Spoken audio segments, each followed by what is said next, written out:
It is part 2 of section 2.5, solutions of triangular algebraic systems. In the first part, we studied how to get LU factorizations. Here, we'll consider lower triangular systems and upper triangular systems, and we'll apply them for solving general linear systems. Okay, here we have how to solve lower triangular systems. Okay, it is given in this form: Ly equals B.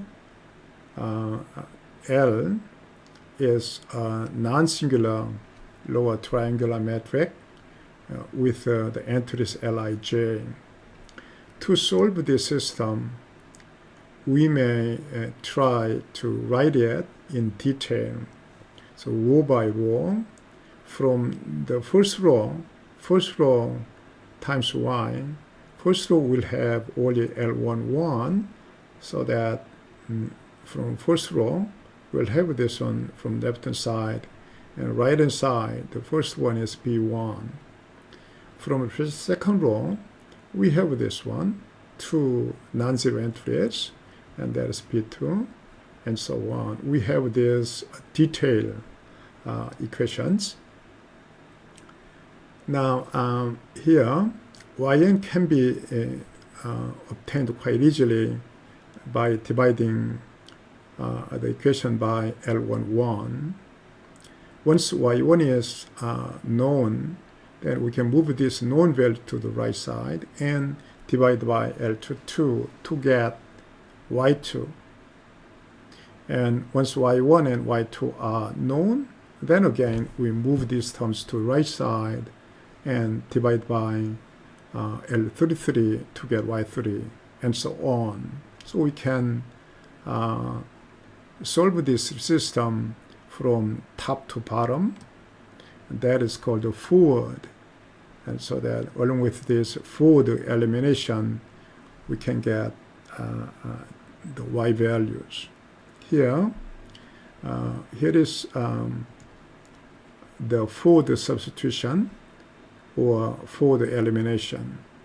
In general, once we have y1 to yi minus 1, we can solve for yi using the ith equation in 2.18, the ith one, and move everything to the right side and divide by Lii.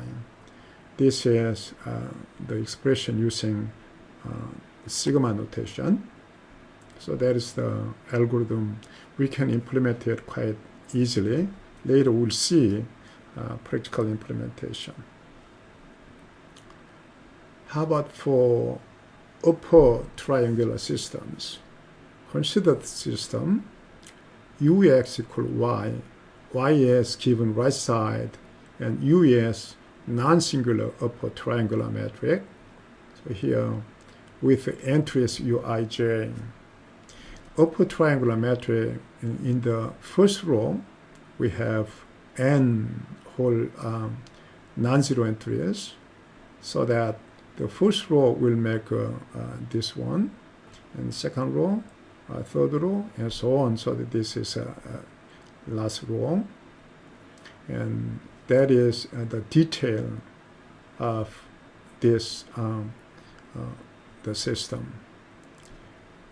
Now here, we can find the xn quite easily by dividing the equation by unn. Once it is obtained, then we move this term to right side, and then here divide the equation by un minus 1, n minus 1 to get xn minus 1. So from bottom to top, we can get x values. So that we call the algorithm back substitution. Here, this algorithm is written here now. Okay, once we know here xn, then we may try to move this one to right side simultaneously. And so these y values can be updated and divide by this term. And once it's known, then we move this one whole thing to the right side, subtract this term. By subtracting, it is updated. And then the next step is division and so on. That is exactly the implementation. N is moving from, the I is moving from N to 1, decreasing. Now once UIR is 0, it's singular, so that along with error messaging, the loop will, the computation will be stopped. But first we try to get xi by dividing here the quantity, and then once it's known, then this portion is subtracted and updated to the right side. That's exactly this one. Okay, that is back substitution. It's a way of implementation for back substitution. Okay.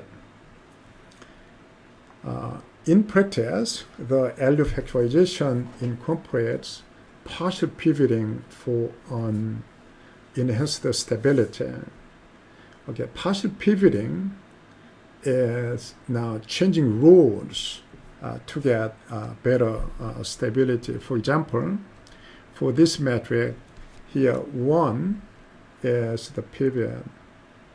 Rather than this one, we search below the pivot, including the pivot, and try to find the largest value in modulus.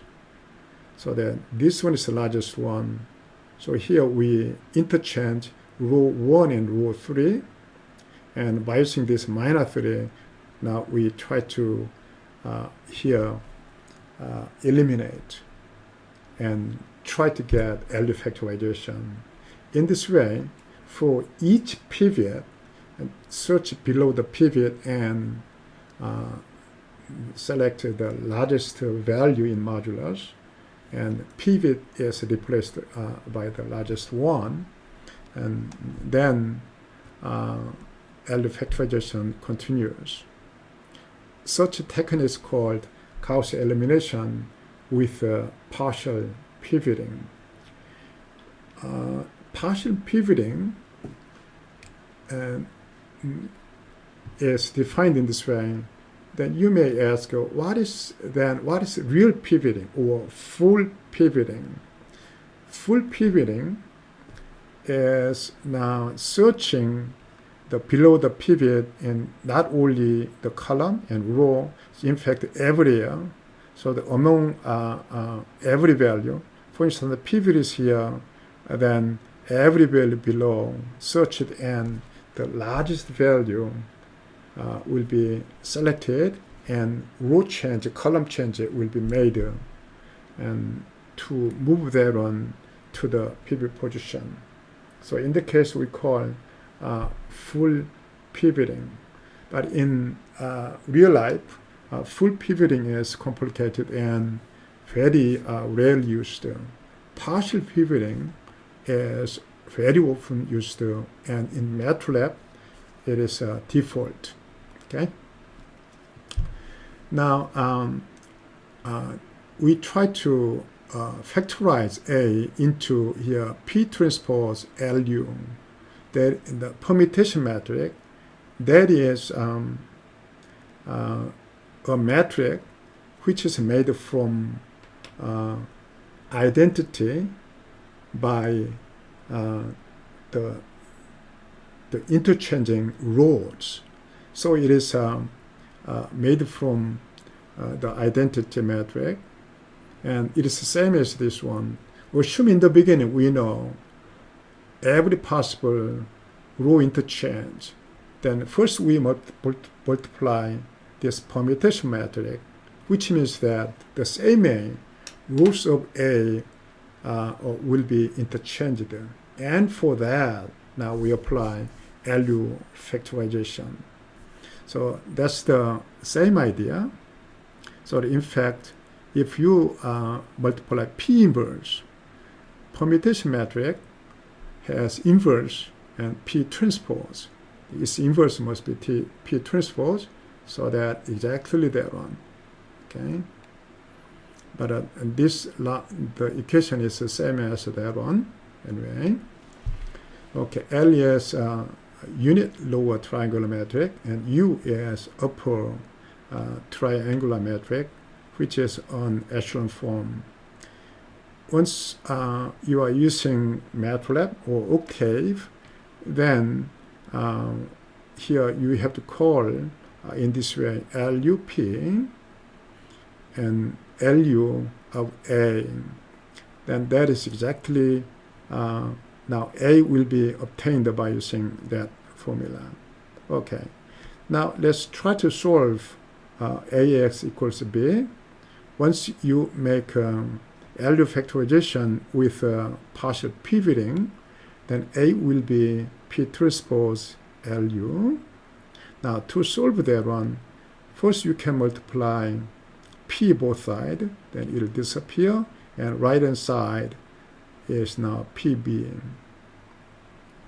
And then you solve this question, and then this one here for the substitution and back substitution. So the idea is that the rows of A are interchanged, then right side must be interchanged exactly same way, so that the system is the same. You learned this one from augmented algebraic system, augmented metric. So once you apply row change, then you change everything,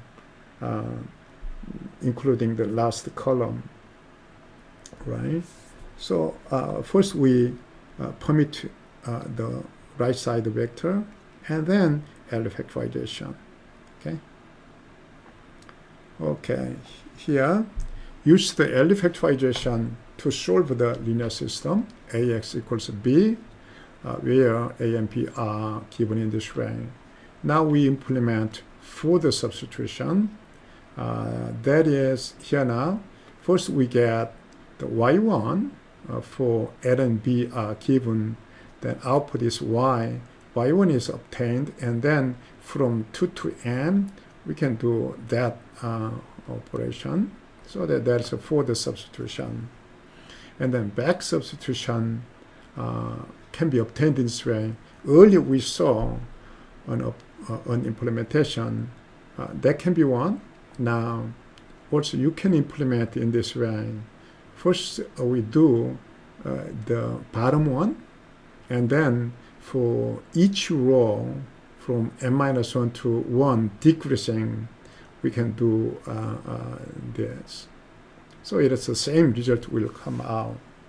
Of course, the earlier one may be more efficient, depending on how you deal with the algebraic system. Sometimes one is a little bit better than the other, but this one also will be fine, not so miserable. Okay, here, and A is defined, and B here, and by using inverse, we apply inverse and get the solution. That's the result here. And for given metric, we try to get LUP, then that is L, that is U. They are really here L metric and U metric, and P is here. Looks like in the beginning, here, in the beginning, 1, 3 must be interchanged. Now, after 1, 3 interchange, and now 2, 3 rows are interchanged, so that row interchange happened twice. From P matrix, we can easily see that. Okay, now to solve the problem for right hand side, first we multiply P and solve for Y by inverting L by using further substitution, and try to get X. by inverting u using back substitution function. So that is a final x, and the output is this one, 1 to 1. So they are the same. Okay. Okay, that's the end of the section. Thank you.